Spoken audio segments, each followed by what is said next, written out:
안정성. 이 나라들 중 일부는 정말로 장난 그만치고 좀 더 안정적으로 되어야 해요. 알겠죠? 말과 마구간. 농담이었어요. 죄송합니다.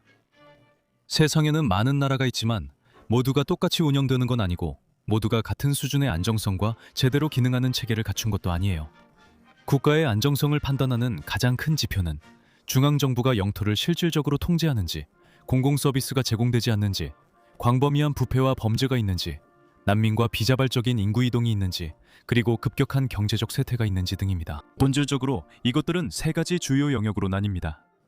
사회적 안정성, 경제적 안정성, 그리고 정치적 안정성입니다. 각 영역마다 최소 4가지 이상의 여러 요소들이 있으며 이 요소들을 평가해서 그 결과로 해당 국가의 국가와 정권의 안정성을 알 수 있습니다. 이것은 펀드 포 피스 싱크탱크의 2019년 취약국가 목록입니다. 먼저 각 사례별로 살펴보기 전에 이를 위해 세계 지도를 전체적으로 한번 살펴보겠습니다. 이제 직관적으로 알 수 있지만 명확히 하기 위해 말씀드리자면 진한 빨간색은 해당 국가의 안정성에 대해 매우 높은 경계 상태임을 의미합니다. 연한 빨간색은 경계 상태이지만 그렇게 심각하지는 않다는 뜻입니다. 노란색은 주의 상태를 의미합니다. 색이 어두울수록 상황이 더 나쁘고 초록색은 점점 더 안정적임을 의미합니다. 색이 진할수록 더 좋다는 뜻입니다. 처음 보면 별로 희망적이지 않고 대부분은 어느 정도 예상된 결과이지만 몇 가지 놀라운 점도 있습니다. 상황이 좋아 보이지는 않지만 대다수의 국가들이 지난 1년뿐만 아니라 지난 5년 동안 안정성 점수가 향상되었습니다. 그래서 미래에 대해 희망적이고 긍정적으로 볼 이유가 있습니다. 현재 상황은 이렇습니다. 북아메리카는 대부분 초록색으로 안정적인 상태입니다. 남아메리카는 대부분 불안정한 상태입니다. 유럽은 안정적인 국가들이 가장 많이 모여있는 지역이지만 몇 가지 예외도 있습니다. 곧 그 예외들을 살펴보겠습니다. 아프리카와 아시아 모두 상황이 좋지 않습니다. 아시아는 변동이 크고 오세아니아는 거의 완벽합니다. 그럼 좀 더 자세히 살펴보겠습니다. 가장 안정적인 대륙과 국가, 그리고 가장 불안정한 대륙과 국가는 어디일까요? 가장 안정적인 곳은 확실히 유럽이고 그 다음이 북아메리카입니다. 유럽에서는 거의 모든 곳이 안정적입니다. 아이슬란드, 노르웨이, 덴마크, 핀란드, 그리고 스위스가 가장 상위권에 있고 그 다음이 포르투갈, 아일랜드, 독일, 베네룩스 국가들, 오스트리아, 슬로베니아, 그리고 리투아니아입니다. 영국과 프랑스가 그 다음이며 그 외 다른 나라들이 있습니다. 그러나 유럽 내에도 경고할 몇 가지 원인이 있습니다. 몰도바, 세르비아, 북마케도니아, 그리고 벨라루스는 연한 노란색에 속해 있고 보스니아, 우크라이나, 러시아는 경고 수준이 더 높은 상태입니다. 이 지역들은 보통 내부 또는 외부 갈등에 연루되어 있거나 사회적, 정치적 문제가 있는 곳들입니다. 유럽의 나머지 지역이 이렇게 높은 순위를 차지하는 이유는 아마도 이들이 분쟁 지역 근처에 있지 않거나 직접적으로 분쟁에 연루되어 있지 않기 때문일 것입니다. 게다가 이들은 최근까지 거의 한 세기 동안 큰 장애물 없이 평화와 발전을 누려왔습니다. 북아메리카는 흥미로운데 큰 차이점들이 있기 때문입니다. 여기서는 중앙아메리카와 카리브해도 북아메리카에 포함됩니다. 캐나다가 가장 안정적이어서 최고이고 그 다음이 미국, 파나마, 바하마, 코스타리카 순입니다. 멕시코나 도미니카 공화국처럼 다른 모든 곳은 중간 정도입니다. 하지만 과테말라, 아이티, 온두라스처럼 정부가 그다지 효율적이지 않고 때때로 자연재해 같은 다른 요인의 영향을 받는 곳들도 우려할 만한 부분이 있습니다. 북아메리카는 같은 지역에 있는 나라들 사이의 차이를 정말 잘 보여줍니다. 다음은 남아메리카인데 이것도 대륙 전체에 걸쳐 차이가 큽니다. 베네수엘라가 가장 심각한 고위험 수준입니다. 칠레, 우루과이, 그리고 프랑스령 기아나는 가장 높은 수준에 있습니다.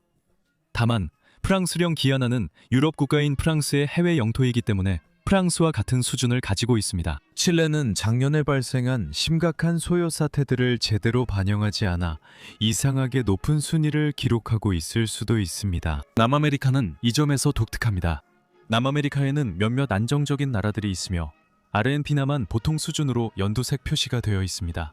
다른 모든 지역은 파라과이나 페루처럼 연한 노란색 경고 수준이거나 브라질이나 볼리비아처럼 더 높은 경고 수준에 있습니다. 최근 볼리비아에서 일어난 일을 감안하면 볼리비아는 경고 수준이 올라가도 이상하지 않다고 볼 수 있습니다. 본질적으로 우리는 여기서 더 나은 정치 상황, 좋은 경제, 그리고 사회적 불평등과 사회 문제가 적을수록 더 안정적이라는 것을 알 수 있습니다. 그리고 이러한 문제 중 하나 또는 여러 가지를 겪고 있는 국가나 지역은 원인과 상관없이 안정성 평가에서 불이익을 받게 됩니다. 그 다음은 아시아입니다. 일본, 대한민국, 싱가포르는 한쪽 끝에, 중동은 반대편 끝에 있습니다.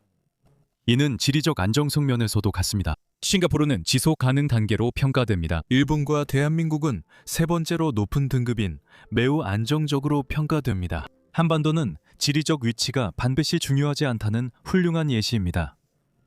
남쪽은 매우 잘하고 있지만 북쪽 이웃들은 매우 좋지 않은 상황입니다. 가장 서쪽에는 이 보고서에 따르면 세계에서 가장 취약한 국가인 예멘이 있습니다. 이는 이웃 국가인 오만과 아랍에미리트가 안정적인 평가를 받고 있다는 점을 고려하면 다소 이상하게 느껴질 수 있습니다. 하지만 예멘은 많은 내부 분쟁에 휘말려 있어 그 결과로 사회적 경제적 파괴가 일어나고 있습니다. 쿠웨이트도 괜찮은 편이지만 터키, 레바논, 이란에서는 그다지 좋은 결과가 나오지 않았고 시리아와 이라크, 아프가니스탄 등에서는 매우 나쁜 평가를 받고 있습니다. 참고로 코카서스 지역은 지난 몇 년 동안 조금씩 개선되고 있는 것으로 보입니다.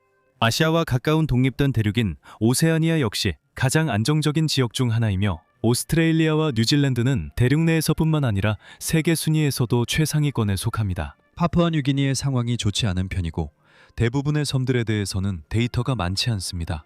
뉴질랜드는 8위로 지속 가능 등급을 받았지만 아주 근소한 차이로 최고 평가 순위에는 들지 못했습니다.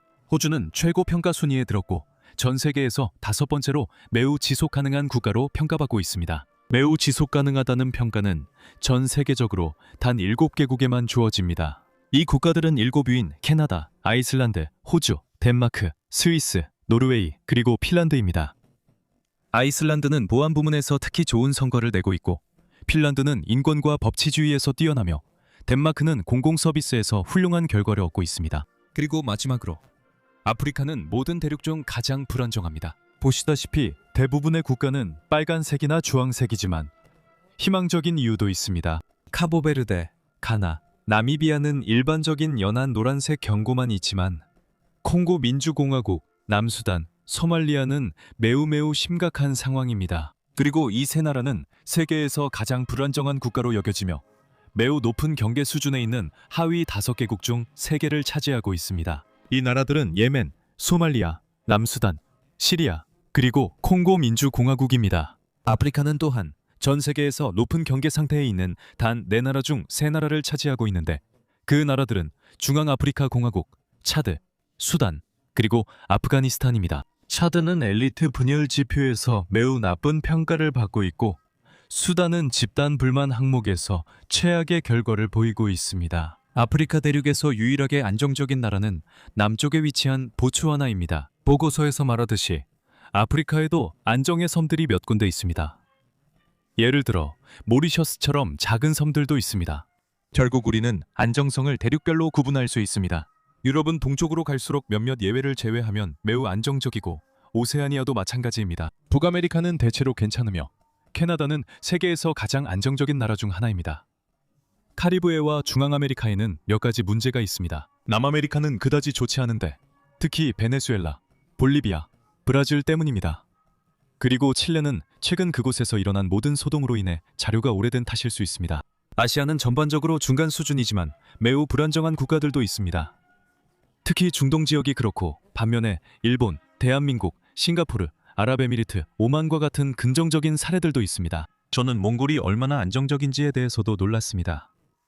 몽골은 아시아 대륙에서 중간에 위치하면서 안정적으로 평가받는 거의 유일한 나라 중 하나입니다. 아프리카는 전체적으로 확실히 가장 불안정한 대륙입니다. 초록색으로 표시된 대륙 내 국가는 단 한 곳뿐이고 대부분의 국가는 빨간색에 가까운 상태입니다. 가장 큰 변화에도 주목해야 하며 이는 개선과 최악의 결과 모두에 해당합니다. 가장 크게 개선된 상위 5국가는 에티오피아, 케냐, 우즈베키스탄, 네팔, 그리고 감비아입니다. 아프리카 전체 상황은 좋지 않지만 가장 크게 개선된 3나라도 아프리카에서 나왔습니다. 예를 들어 네팔은 안보기구와 관련된 점수를 크게 향상시키는 데 성공했습니다. 반면에 가장 악화된 5나라는 베네수엘라, 브라질, 영국, 그리고 토고였습니다. 이상하게도 영국은 지난 4년 동안 이 순위에서 계속 하락해왔습니다. 영국은 특히 분열된 엘리트와 불균형한 발전이라는 기준에서 매우 저조한 평가를 받고 있습니다. 하지만 이는 2019년 지난해 일이었습니다. 또한 2009년부터 2019년까지 지난 10년 동안 가장 많이 발전한 국가들의 장기적인 모습을 살펴보는 것도 정말 흥미롭습니다. 여기 그중 상위 10개국이 있습니다. 조지아가 가장 많이 발전했고 그 다음이 쿠바, 몰도바, 우즈베키스탄, 부탄, 짐바브웨, 몰타, 벨라루스, 트리니다드 토바고, 그리고 인도네시아 순입니다. 몇몇 국가는 잘못된 길을 걷는 듯 했지만 일부는 지난해 상황을 반전시켰습니다. 지난 10년간 가장 크게 악화된 상위 10개 국가는 리비아, 시리아, 말리, 예멘, 베네수엘라, 모잠비크, 그리스, 에리트레아, 감비아, 그리고 바레인입니다. 그리고 지난 10년간 이 하락세에서 12위를 차지한 미국도 그리 영예롭지 않은 언급이 필요하다고 생각합니다. 이것이 세계에서 가장 안정적인 나라들과 가장 불안정한 나라들에 대한 전반적인 개요입니다. 처음에 말씀드렸듯이 전체적인 그림을 보면 상황이 그리 좋아 보이지 않습니다. 초록색으로 표시된 안정적인 국가들이 대부분 유럽, 오세아니아, 캐나다에만 있고 그 외에는 여기저기 몇 군데밖에 없기 때문입니다. 하지만 지난해와 지난 10년간의 전체적인 변화를 살펴보면 대부분의 국가들이 모든 측면과 기준에서 크게 발전해왔다는 것을 알 수 있습니다. 그래서 앞으로 몇 년 안에 지도에서 더 많은 초록색과 더 적은 주황색, 빨간색을 보게 되고 거의 모든 국가에서 완전한 안정성이 달성되기를 기대합니다. 이 영상을 시청해 주셔서 정말 감사합니다. 마음에 드셨다면 꼭 구독해 주시고 아래 댓글로 여러분의 의견과 앞으로 보고 싶은 영상에 대한 제안도 남겨주세요. 다음 시간에 더 많은 상식으로 찾아뵙겠습니다.